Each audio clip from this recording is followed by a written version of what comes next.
Welcome to Talk Mental Health with Logan Noone. We got a great episode here today. This is at Physician Contracts on Instagram. His name is Michael Johnson. He's an attorney that specializes in physician-based contracts. I'm a huge advocate for this. I think that this is something that's extremely important for all physicians, so you don't get screwed by the man. You understand your contract, you understand how to leave that employment contract, and quite frankly, to be a happier physician overall. So please tune into this episode. I hope you enjoy it. You know, I'm 34 years old, making basically the same money that I did when I was 22 years old, working in the world of finance, and I have different life goals. I'm trying to start maybe a family, purchase a home. I got dogs to feed, cats to feed, all this stuff. It's extremely challenging.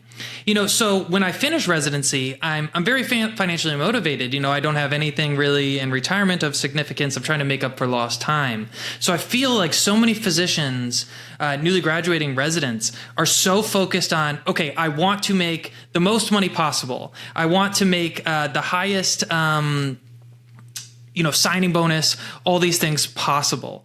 But one thing that I thought was very interesting that I saw in your Instagram handle was how the importance of an exit strategy and how that impacts basically your negotiation and the value of having that exit strategy. Because I forget the stat, but it's like most physicians leave their new job within 2 to 4 years after initially starting.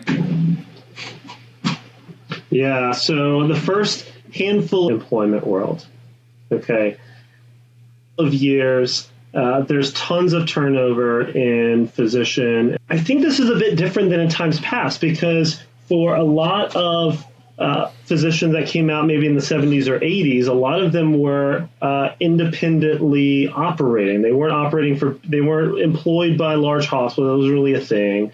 There wasn't like this large group practice, this mega health type situation. So they often hung their own shingle, started practicing, just a different setup. But now you end up, a lot of physicians end up working for large, like mega employers. And it's just very difficult to get that first choice right. Like there's so many moving parts. Not all jobs are the same. Even in psychiatry, like the details about a specific job can vary quite wildly between call and what type of patients do you see and how much time do you have with each patient. And, just do you have access to like just different methods of practicing, like how much autonomy and control that do you have? What practice setting makes the most sense for you? It's very difficult to get that perfect with your first contract, right? So I encourage physicians to prioritize, especially on the front end, negotiating for the ability to leave that first job relatively comfortably, because I tell you, being stuck in that first job without like the feeling that you can leave an unhappy situation can have a huge impact on your mental health as a physician, as a healthcare clinician. So one of the main things that we focus on with the law firm, the posts and information I produce on Instagram speaks to that. Practice is exactly that. And there's a ton of my Right. And I would really argue that having a physician contract attorney can help avoid burnout. And we know that burnout is something that's so prevalent in the world of physicians, even though all physicians, whether it's, from pediatrics all the way up to neurosurgery, we are all compensated much, much higher than the average person here in America, right? Like we're all doing well, extremely well. None of us are on food stamps by any means. That being said, how many physicians are unhappy with their current employment? It's, I don't have the numbers in front of me, but it's a shit ton. It's a lot. And, the physicians are at increased risk of suicide. Physicians are at increased risk of substance use. So I think a lot about how like involving a physician contract attorney can actually potentially mitigate against this. Like I almost view you as like, in a sense, like a divorce attorney, like getting a prenup agreement before you enter into this contract, because then you at least feel emboldened, entitled to, okay, well, I know exactly what this entails if I want to leave and find a new gig. They have this mentality, this experience that exactly. So a good physician contract lawyer is going to help you understand what these terms mean for being able to leave. A lot of physicians, you go to residency and you're there for 4 years. You go to fellowship, you're there for 1 or 2 or 3 years. Or, you go to medical school and you're there for 4 years, like you're long periods, like kind of no matter what, right? So we're kind of conditioned, and using that in like a pejorative way, conditioned to be committed for a big piece of the transition from training to your post-training, your attending life, to no longer have like that light at the end of the tunnel, that kind of endpoint, right? You have that, for me, is trying to pull you out of that mindset, okay? I need you to think about this next chapter of your career and your life very differently. Let's say you're unhappy in residency, you're a couple of years out, like that can be extremely challenging, but at least at a minimum, you have light at the end of the tunnel. But when you sign up for your first attending job, if you don't like it and you feel trapped by something in your employment contract, maybe you don't even understand, maybe you're not even trapped in your employment contract, but you just don't understand your options. You're just afraid to ask. You have maybe some anxiety about just knowing the good, bad, and the ugly about your contract. And then all of a sudden now you have a 30 or 40 year light. That's not a very bright light, right? So you really can't power through a situation that is unhappy once you're out of training. Like if you're in a 1-year fellowship and, you're really getting pinched very hard, you're really, you're on Q2 call and it's overnight call every single night for 182 nights a year, some total nonsense. You're like, okay, I got to do this for 1 year and I can move on. But your first attending job, you're looking at that, this is a 30 or 40 year horizon. I can't deal with that. Some physicians will look at that. They'll realize, okay, I'm unhappy in the practice of medicine, so I need to get out of medicine. I want to do financial independence, retire early. I want to pick up side gigs. I want to leave the clinical practice of medicine. I would kind of want to push back on that a little bit. Like, we really need physicians to be able to seek out happy situations, to be able to practice, to be able to see patients and treat patients. So part of what I see my role as a physician contract lawyer is to help you even that playing field. Frankly, help some of your employers save themselves from themselves, if you will, to be able to retain you, be able to keep you practicing medicine in a way that's happy for an extended period.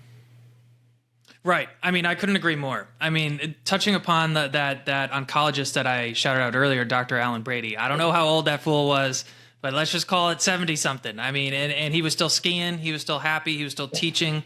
And so I actually get incredibly sad when I have friends like this who are extremely motivated for FIRE. And for the listeners, it's financial independence, retire early. And they want to make, just retire as early as they can. Really makes me so sad because, this journey to becoming a physician is anything but short. It's a marathon. We went through at least 4 years of undergraduate. I had to do extra years for my pre-med years, 4 years of medical education, and then 4 years. My program is 4 years of residency. Some of my colleagues who are surgeons do 5, if not more than that. It's crazy. Yet I have friends who routinely talk about how they want to be retired by the age of 45. So I agree. I couldn't agree with you more. I want to do everything possible to try to motivate these individuals to maybe take on a different balance, right? And maybe one thing I really like that you talk a lot about, how if we want to qualify for PSLF, Public Service Loan Forgiveness, you don't technically have to work full time. You can take a 0.8 schedule, right? Maybe working 30-something hours a week allows you to, catch the mountains on your free time, spend more time with your family, because I am so passionate about trying to promote longevity instead of trying to murder yourself to earn as much money as possible. I agree. So some of the, most common, I'd call pretty much everything a physician contract, a mental health clause in the contract. It all affects your work-life balance, your happiness, your connection to your career and your profession, right? But a couple of the things that really stand out to me is negotiating work schedule and negotiating just the scope of your work obligations. For us, my wife is a psychiatrist. I don't know if we mentioned that earlier, but I kind of came at it from, I started dating my wife right before, the week before match. And then after match, luckily she matched in New Orleans, so we got to stay together. That was really cool. You bought in at the right time, Michael. I did buy in at the right time. So we went all through residency together, and during residency, like every month is a little bit different. Every rotation is a little bit different, right? Your schedule is kind of just determined by somebody else. And after 4 years of that, we looked at each other. We had, a 6-month-old in the house, and I had started a small law firm helping physicians. But we looked at it like, you know what? We really want to control our work schedule, how much time the employer can really take from us, and for how much you're willing to be paid to give up that time. So we prioritized employers that were willing to negotiate on work schedule. Allie works a 3/12 schedule with 7.5 weeks of PTO. And you start doing that math, that's 135 days. Look, 12 hours of psychiatry, that'd be a lot. Okay, I couldn't do that. That fits for her schedule and for her life and what she wants to do. But working out like a work obligations limitation that was like that allows us 230 days a year where she doesn't have to work. She can explore some moonlighting gigs if she wants to. We can go on plenty of vacations. We went out of the country for a month during a little bit of a sabbatical. We regularly have 10 days straight with time off. We just prioritize employers that offer that. Another way to accomplish that is through a reduced schedule. A lot of first contract physicians, all they know is you go work full time, you do whatever they tell you, and they pay you a bunch of money, and I don't know anything after that, right? But you have other options. So a 0.8 FTE means that you're working an 80% schedule of whatever the full-time is. So let's say you're working a job where the full-time schedule is, we'll do easy math because I'm on the fly here. Okay, I'm not great on math on the fly. But let's say your 1.0 is $400,000 a year. That's a base salary. So you could work a 0.8 FTE, and maybe now you work Monday through Thursday. All of your Fridays are off. And then maybe you now, instead of 400, you make 320. 320 is still a lot of money. You can still make a big impact on your personal finances in your life doing that way. And then now imagine you're also, you also have over $400,000 in student loans. That's pretty common right now. That was our situation. We also have my student loans from private law school. Private law school wasn't the best financial decision I ever made. But a cornerstone of our financial future is PSLF. And you get the same amount of public service loan forgiveness if you work a 1.0 job, or if you work at least 30 hours per week and the employer still considers whatever that amount is to be full-time. Like that's a limit for your time to be qualifying under PSLF. So I encourage a lot of first contract physicians that maybe one of their primary factors of picking their first job is whether that job qualifies for public service loan forgiveness. Seriously consider prioritizing the minimum that is required to qualify in your first contract. A lot of employers will not be too keen on, may even deny your request to reduce your workload in the future. But since they're trying to woo you and get you there, they might give it to you on the front end. And then they're always going to let you work more, okay? They would let you work 2 times, 3 times what everybody else says you want to do. They're always going to let you expand your work obligation in the future. I've run across very, very few that will say, no, you can't work any more than what we're offering. But if you want to expand, you have a 0.8 FTE of 30 hours, let's say for a psychiatrist, that might be 30 patient contact hours and a few admin hours, and you can do those 30 hours now, maybe relatively comfortably in 3 days, maybe spread it out to 4 days, and now you have 3-day weekends every week, and you have 7 weeks off of PTO every year. Now that's something that is very maintainable for an appropriate salary. So just one of the steps you can take to protect your mental health when you're transitioning from training to post-training life. Did you know Dr. Logan Noone has another podcast that he's hosting? That's right. The Psych Guys podcast, where I'm the co-host. I'm Dr. Jun Chun. We talk about educational material regarding everything mental health. So if you like this content, make sure you give the Psych Guys podcast a listen as well. Yeah, check it out. It's on all major platforms. Very easy to find. Just called The Psych Guys. Provide therapy on my own schedule, maybe do kind of the weird, crazy stuff of psychiatry that's coming out right now, ketamine, psychedelics, transcranial magnetic stimulation therapy, all this new wild, fun stuff. But the old school jobs, I feel like aren't always on the keen edge, the cutting edge of innovative solutions. So it's, I think, very likely that I will sign a contract with some large healthcare employer, whether that's, the VA I'm considering, something local, who knows? I don't want to disclose, of course, too many details.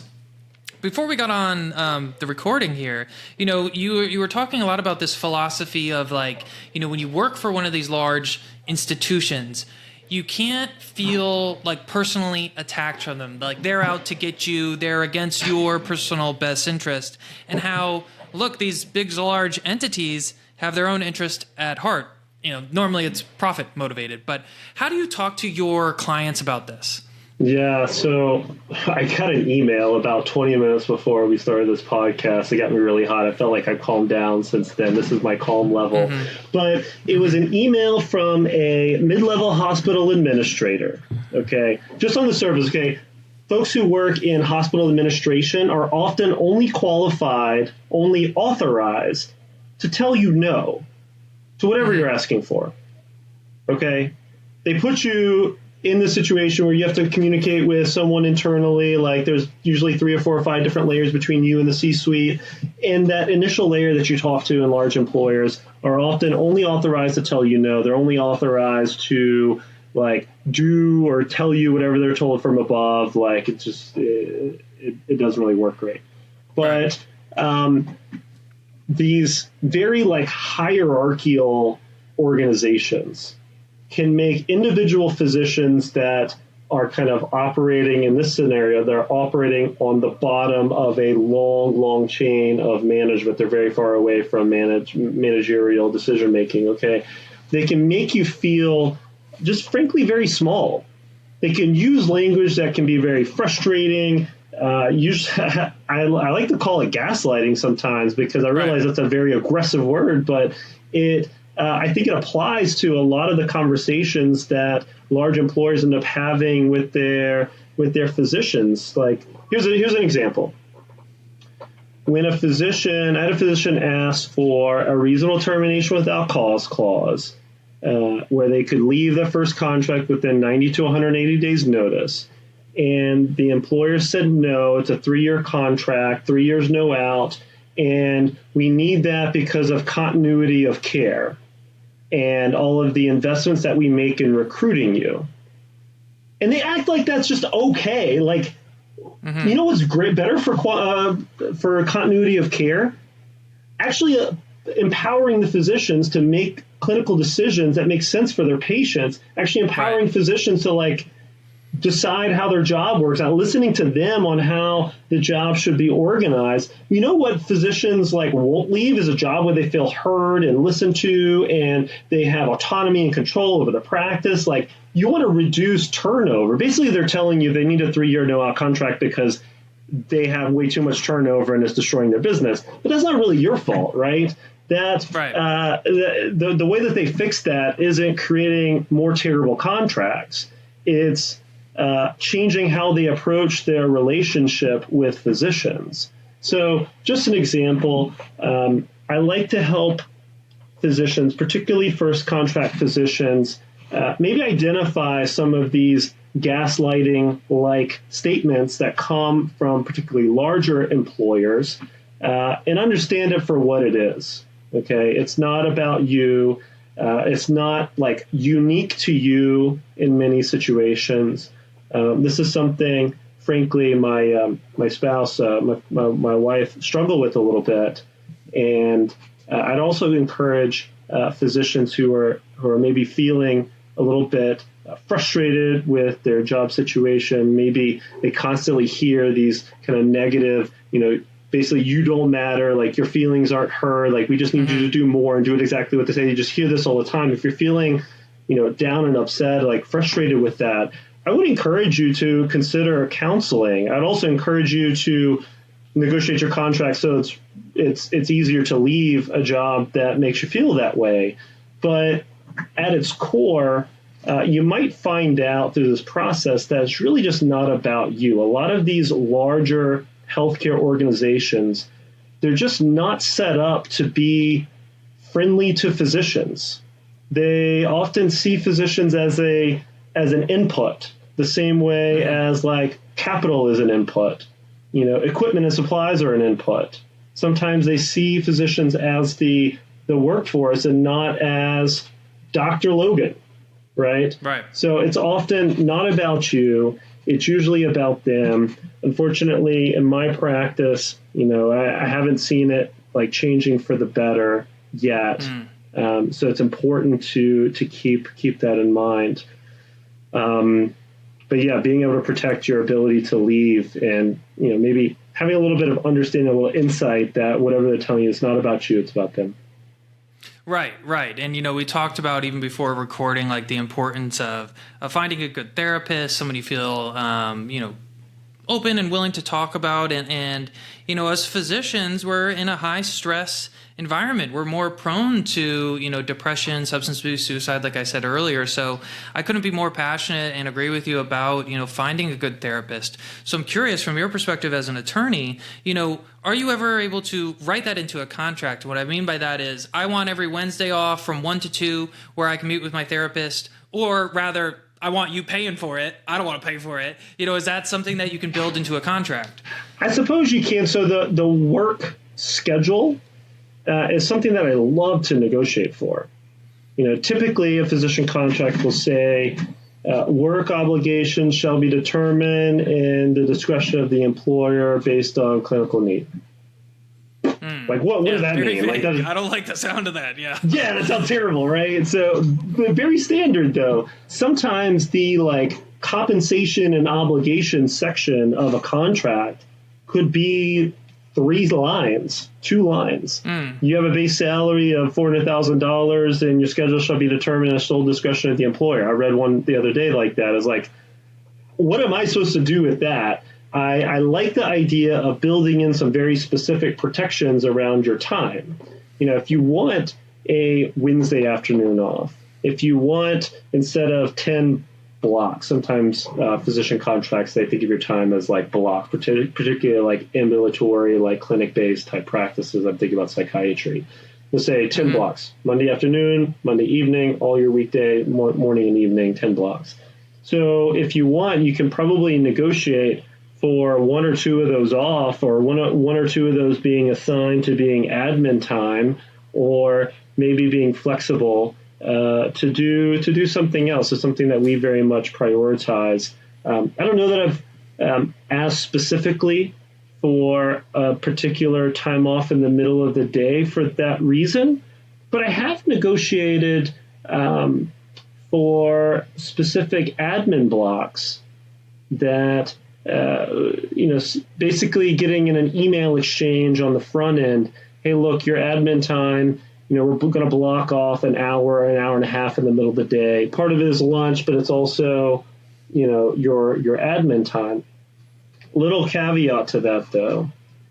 If you have admin time that is structured in the middle of your day, often the employer will think of that time as like an emergency slot. Let's say you didn't fill one of the hours earlier on. Okay, right. Your 10 o'clock cancel, you had an initial eval at 10 o'clock, your psychiatrist had an initial eval at 10 o'clock, and they canceled. So all of a sudden you had 10 to 11 off, but you have admin time from 12 to 2. Now a lot of employers will say, you know what, you already kind of had your hour off, so could you just see this emergent patient, and oh, by the way, we need something else from 12 to 12:30, and oh, by the way, can you just answer these 2 phone calls real quick during your lunch? And it's like, where did my admin time go? I negotiated for something that's not very important, right? So I actually like to at least consider the idea of negotiating out of admin time, just negotiating here are the hours that I'm required to provide direct patient contact. Okay, again, thinking primarily about outpatient clinic practices now, but saying all the rest is my obligation, okay, my responsibility. I have to submit my notes on time. I have 24, 48 hours, 30 or 72 hours, whatever's written into the contract, to submit all my notes on time. But when I take my admin time is up to me, but these are the only times that you can schedule me for patients. So actually go the opposite direction for that issue. Interesting. So, another thing, I've asked you even publicly on your Instagram handle, and you've done some really good, Instagram lives or reels, whatever they call it now, about residency stipend agreements. And, this is something I feel pretty passionate about because I think the world of being a resident and the financial structure of it is so utterly stupid. I don't understand why we're paid such a low salary. And then on the other side, once I do reach attendinghood, my salary goes, 4 to 6x, whatever. It's ridiculous. It's like, why isn't this more a linear structure instead of this exponential curve that, look, unless you come from, quite frankly, a wealthy background, it's tough living off a resident salary. So, it's also kind of weird. So I'm in residency here in Philadelphia. Fun fact, 1 in 6 residents that have trained in the United States were actually trained in the greater Philadelphia region. There's a lot of residencies in this area, a lot of medical schools, New York's not that far away, DC, Baltimore, the whole thing. Whereas I went to medical school, Pacific Northwest University out in good old Yakima, Washington, middle of nowhere, Washington, in a sense, where these kind of residency stipend agreements were much more prevalent, maybe because it's more a rural area, maybe there's less percentage of physicians. And just so the audience is better informed what I'm talking about, residency stipend agreement would be you would get like a monthly stipend to agree to future employment, whether that be $1,000, $2,000 a month, up until when you graduate residency, and then you have to, promise X amount of time to that employer. How do you advise residents to, consider these contracts? Because they sound really good on the surface. Like, are there things I'm missing, not thinking about? What are your 2 cents? Yeah, so fellowship stipends, residency stipends, any employer that is paying you like quite a bit in advance before you get there, there's a reason that they're doing that, okay? You're incredibly valuable as a physician. You're one of the scarcest resources that we have and the most valuable subsector economy that we have, okay? They really, really need you. There's very few of you, and there's a huge need for your services. So a lot of employers, particularly employers in relatively unattractive regions or that serve maybe a certain population that is less attractive for physicians to serve, it really just depends, okay? But just basic economics cause them to consider starting to pay physicians in advance. And some of these contracts can be quite substantial. Even for a psychiatrist, I've seen some where they'll pay you a signing bonus of $50,000 and a training stipend of $2,000 per month for every month up to 2 years.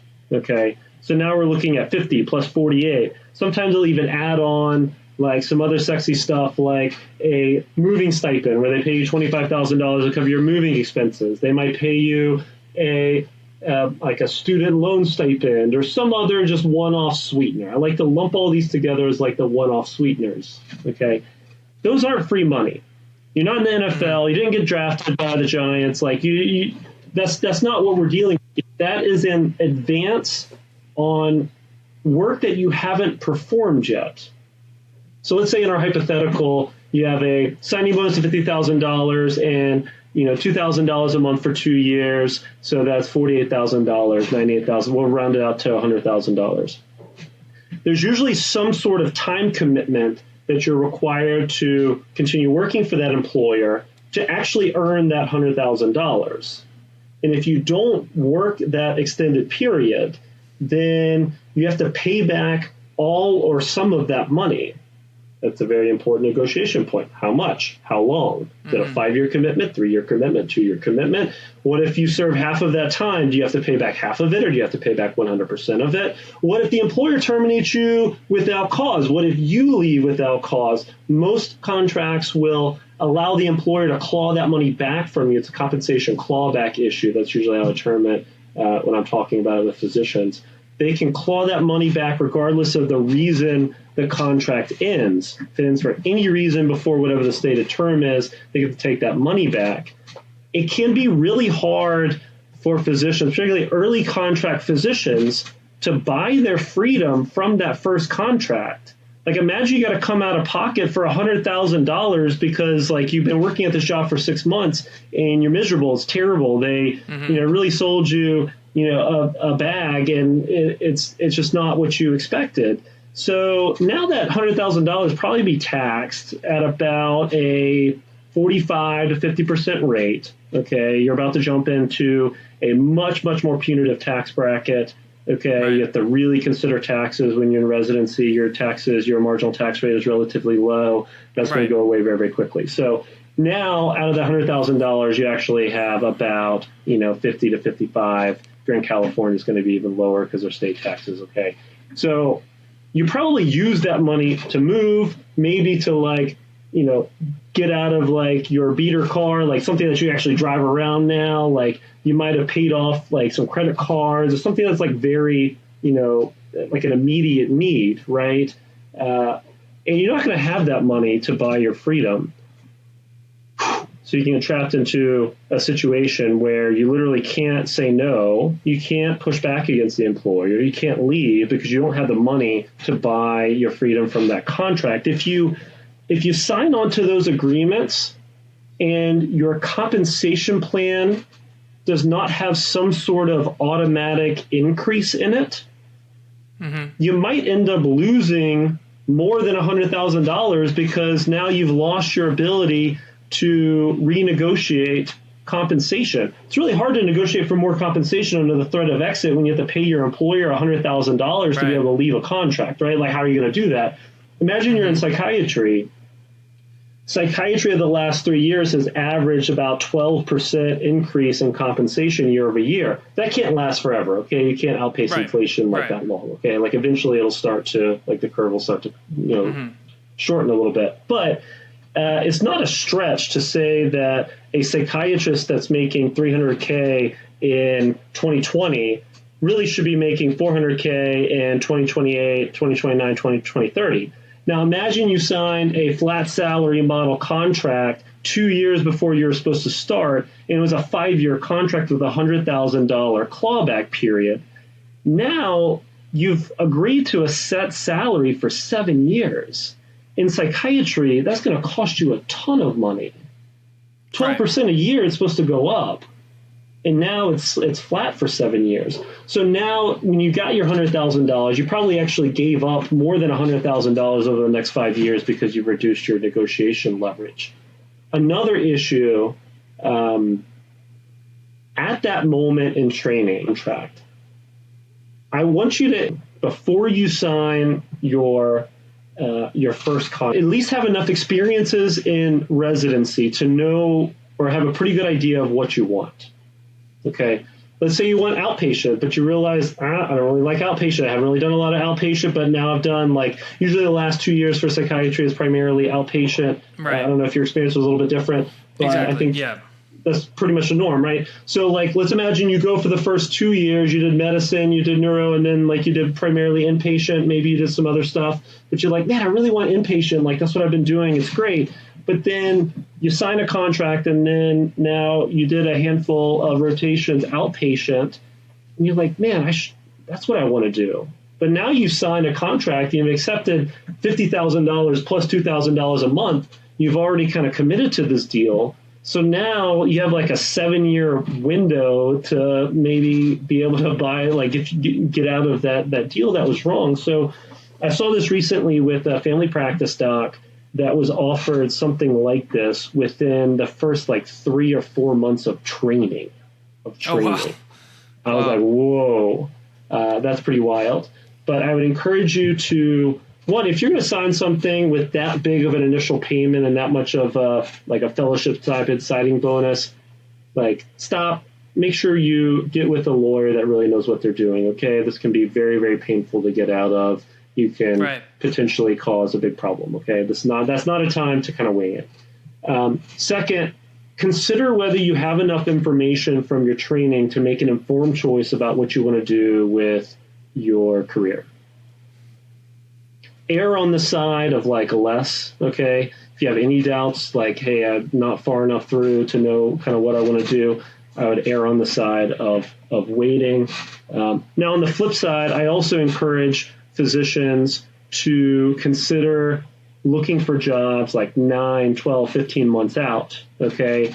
because the earlier that you can start, the more likely it is that you can say no to a potential employer that has a poor contract, or you can kind of, have a few more experiences trying to find the right connection. But also there's some risks in starting too early, particularly if you pick that job because of a massive initial payment. Now, the mental health benefits of getting a contract evaluation by a lawyer that really knows what they're doing at that moment, those are, you're about to get a check of $50,000. Oh, by the way, they really help you just clarify what are the pros and cons to that job, to that deal. You know what the pros are to be taxed, right? But you're going to see the way it's about to be reduced to about 27, 28, 29 grand by the time it gets to you, because it's probably, but there's strings attached. A good lawyer that knows what they're doing in this area will help you clear that number. And you're going to be like, you know what, that's 6 months of my salary. I'm wild not to take this. But those compensation clawback clauses to an external metric that automatically goes up over, verify your thoughts, make sure you understand the pros and cons of what you're signing, potentially negotiate some of the details around, maybe negotiate for a compensation package that is tied to what looks to be a long contract with a massive initial payment with a long clawback provision. Under time that kind of matches the market, that sort of thing. Negotiating on compensation might be very important if you're signing. Right. It is. I can't tell you how tempting it is. What would an extra anywhere from $1,000 to $3,000 a month right now, as a third-year resident, mean for my life? It really would change a lot of things. So I feel like I go back and forth on this thing all the time because there's a philosophy one of my great friends has kind of instilled into my mind. It's do I live to work or do I work to live? And it's I kind of like the latter, work to live. I had this discussion with my program director, as much as I love psychiatry, it can't be the most important thing to me in the world. My personal life, my relationship with my wife, my family, my two dogs. So all that being said, all the negatives, all the strings attached, it's definitely something I'm still considering. So if you're listening and you're considering maybe a contract like this, I think do your homework and hire somebody who's, an expert in this space like you are, Michael.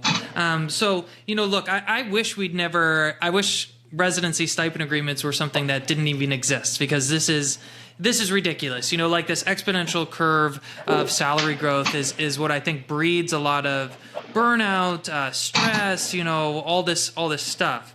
So I'm very curious from your perspective, who is so knowledgeable about employment in this healthcare system.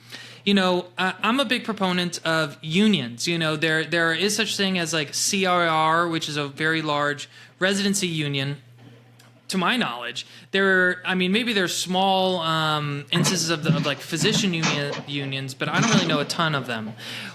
Do you think a physician union is realistic in the future? Do you think that this is something that could actually form, that could benefit not only just physicians, but also patients? Because if we have happier physicians, hopefully we'll have better patient outcomes and better healthcare as a whole. What is your opinion?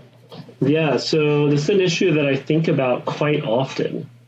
And I'm curious one day when we come back to this podcast, 5 or 10 years from now, whether I'm going to be red-faced about my answer or not. I don't know. I might change my opinion on this. There's a number of moving parts that might happen over the next 5 or 10 years.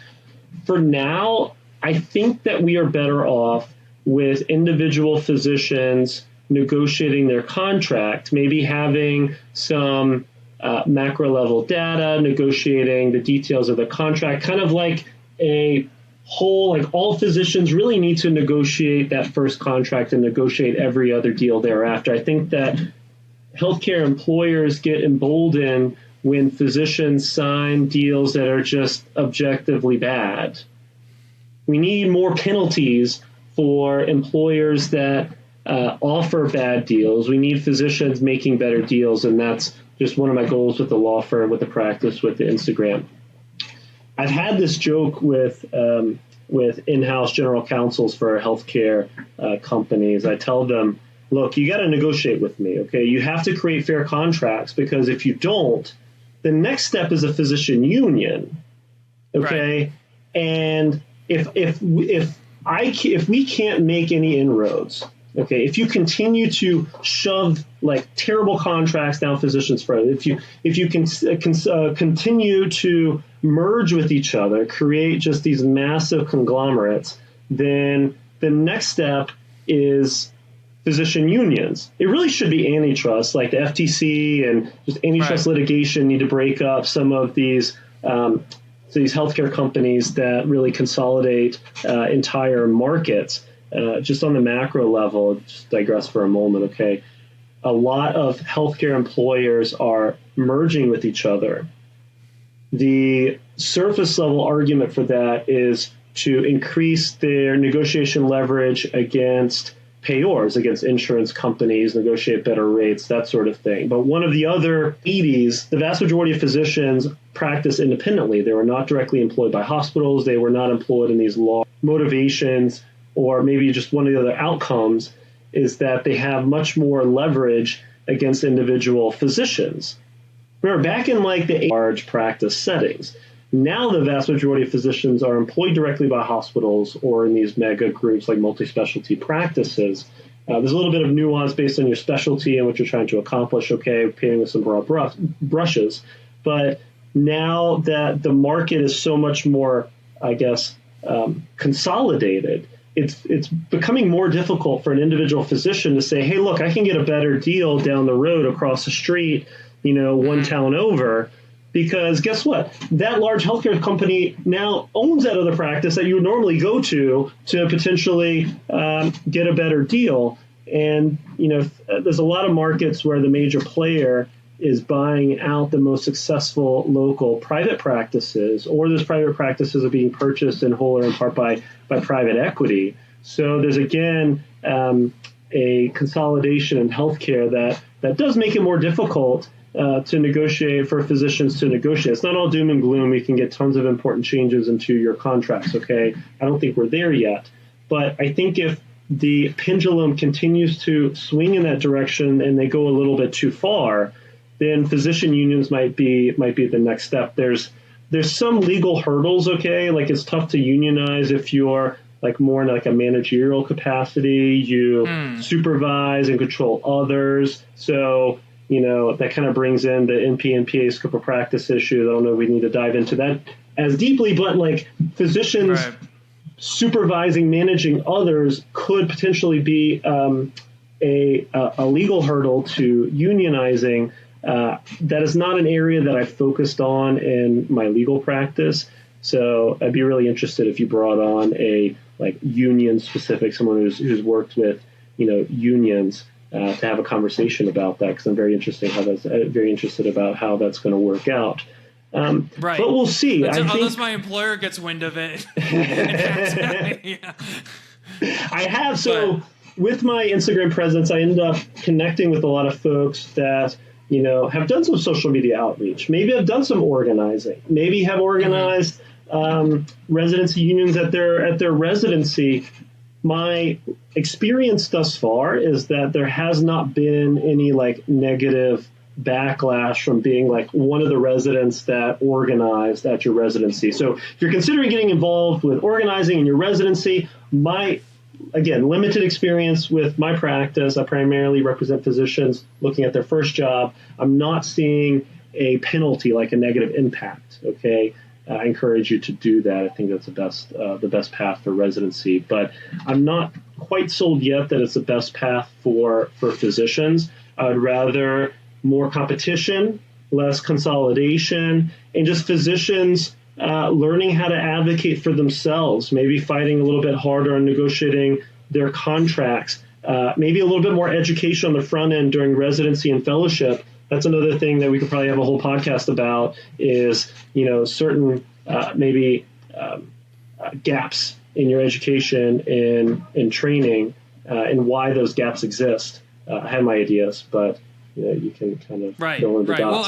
Well, I really like that answer because, if we're eventually going to live in like a, Bernie Sanders environment with a single payer system, I think like a physician union is absolutely imperative. I don't know how that system would operate, very analogous to like a police union, a firefighter union, teacher union, something like that.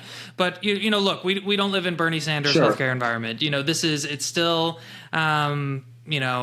say what you want about it, but the way it's structured, there's many different companies. So maybe actually the best approach is, like you're saying, is antitrust law and breaking apart some of these huge conglomerates that, I don't have a ton of faith in the judiciary system to really act upon that antitrust, but hopefully the future will be bright. It is unfortunate because I talk to, as a resident, I have a lot of attending psychiatrists managing me, right? They have to sign all my notes and they help teach me, and they're kind of doom and gloom, if I'm being honest. They talk about, in a sense, kind of the glory days of medicine and how they don't like what's moving forward. And I hope that, what I do on my podcast, I hope what you do on, your social media presence can help change some of that, because I hope over this, geez, we've been talking for 50 minutes. I've convinced you, you listeners out there, to, if you are a physician, or I imagine also like an NP or PA or even nurse, to consider hiring some kind of contract attorney, so that, I do think it has so many mental health benefits. It's not always just about the salary. I feel like so many individuals are just focused on more money, and that's going to bring me more happiness. When, that famous study from years ago, it's past like 75K doesn't really bring more happiness. Yeah, exactly. Right. I imagine with inflation, it's higher than that, but whatever, every single physician, even the lowest paid, is going to be making significantly more than that. So this issue of being happy as a physician is so much more than being compensated the most money possible.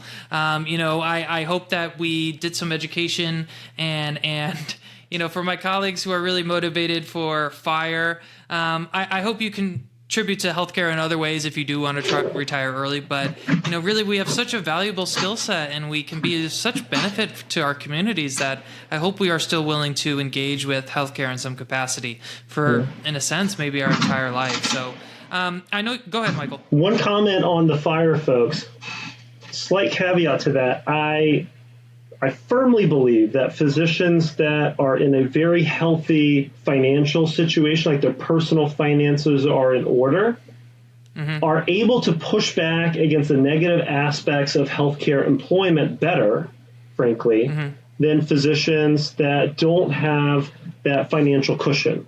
If you're in a position where you can leave a job, you can change, you're not tied like financially to the employer, you're not living paycheck to paycheck. It's really hard to get out of that during residency and fellowship. Okay, just don't make enough to save enough to have an emergency fund to start building for retirement, to have like the ability to walk away. Okay, but if you spend the first couple years of your career building up a significant personal financial buffer that allows you control and autonomy over your decisions, that can help patients. That can make you a better clinician because you have more freedom to tell your employer no and practice the way that you deem is best for your patient. You have more freedom to change jobs, to potentially start your own practice, start a different type of practice. I think that physicians who prioritize their personal finances early on in the career, whether it's pursuing PSLF or saving for retirement or whatever it is, I think that's super helpful for us. The physicians that come to me 5 or 10 years into their career and have a cushion and can easily say no and can easily walk away from a job that they don't like, give me a lot more leverage to ask for more. I mean, typically get more. The more that we can ask, typically the more that we can get. So I encourage you to consider the financial piece as part of your future contract renegotiation leverage. What resources would you provide or point in the right direction for, individuals like me? Like White Coat Investor is one that I always use and talk about. What resources would you suggest? So White Coat Investor, I really like the content.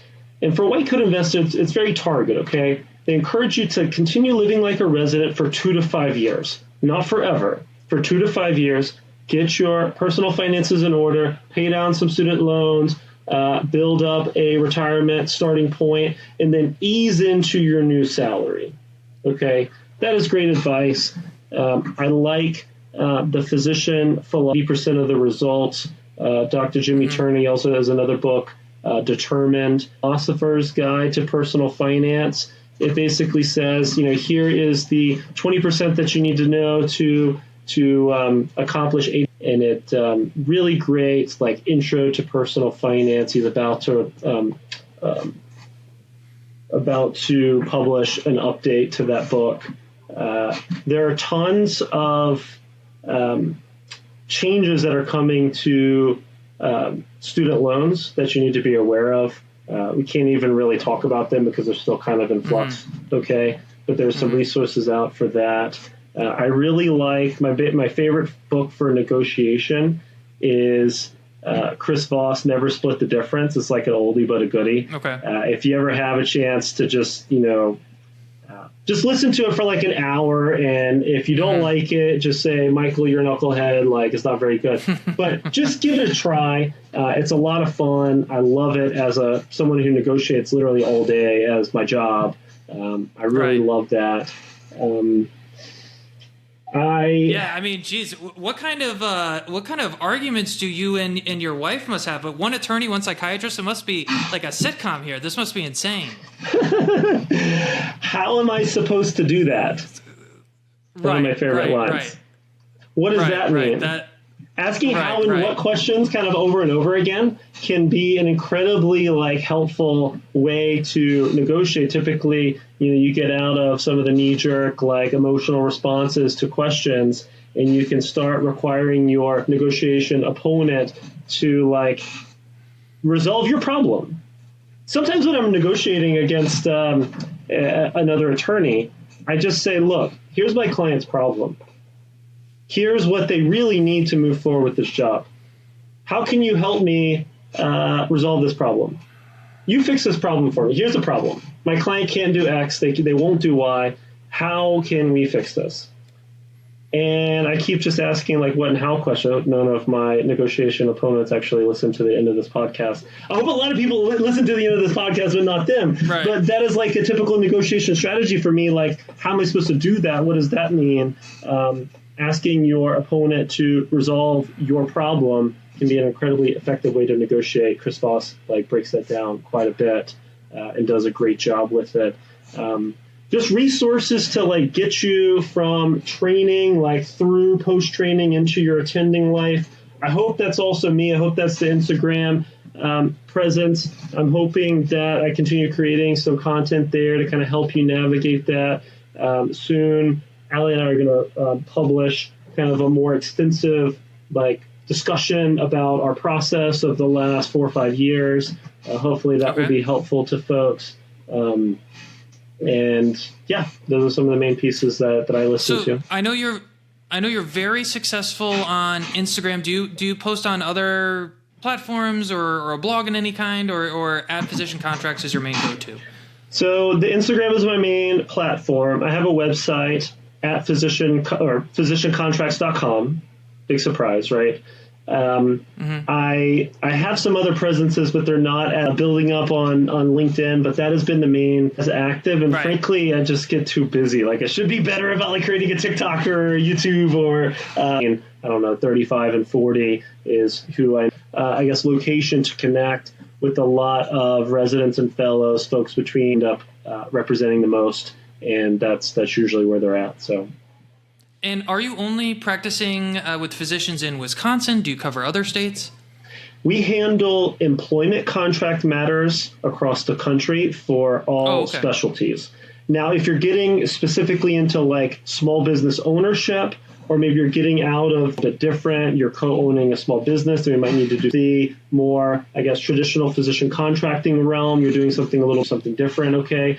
But we are in Wisconsin, Louisiana, Texas, Maryland, New Jersey, New York. We're adding a couple more here soon. So we can do physician employment contracts across the country. Stepping outside of that, we're a little bit more limited. I also do, it's my primary practice area at this point. It's about 90% of what I do. But I also do some litigation. I'll litigate on behalf of physicians. I'll litigate on behalf of small business owners, small business general counsel. I'll do a little bit of that as well. But representing physicians is my central passion. Well, cool. It's nice that you have that diversity in your practice, and yeah, I didn't really realize that you work with clients really all over the country. So, we do have a great presence of this audience across the country. So, if you are listening and you are interested in having Michael as your contract attorney, physician contracts, or I imagine through that Instagram page is the easiest way to find you. Yeah. And I'll make sure to put all your contact info in the description. Michael, we've been talking for an hour. I could chat your ear off for another 4 hours here, but I'll have you on again on the other podcast that I host called the Psych Guys. Thank you so much for your time. This has been super fun, super educational. Is there anything else you would like to share before we call it a day here? No, that's really it. I really would love for first contract physicians to fully evaluate and seriously consider negotiating that first contract. The more that first contract physicians do that, the more we continue to normalize this process, the easier it is for the next person to do it and the next one. And it just kind of builds on itself. It's really not about winning changes to your contracts. It's not a scoreboard.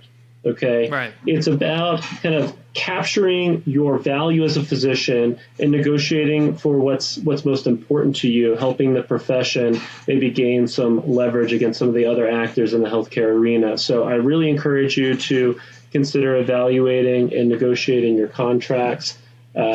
One last thing. In our house, we recently got your book, We All Have Something, your children's book. So it's become my son. My son's 4 years old. 4 years old. He's a little bit younger, I think, than the target audience, but he really loves it. We read it for 2 evenings in a row. We're probably going for number 3 this evening. It was really nice. Really good work with that. And I encourage folks out there to pick up a copy. Well, yeah, thank you so much. I really appreciate you giving a nice endorsement of the children's book that's located right there. So, all right, Michael, thanks again for coming on. This was a blast. Thank you so much. Have a good one.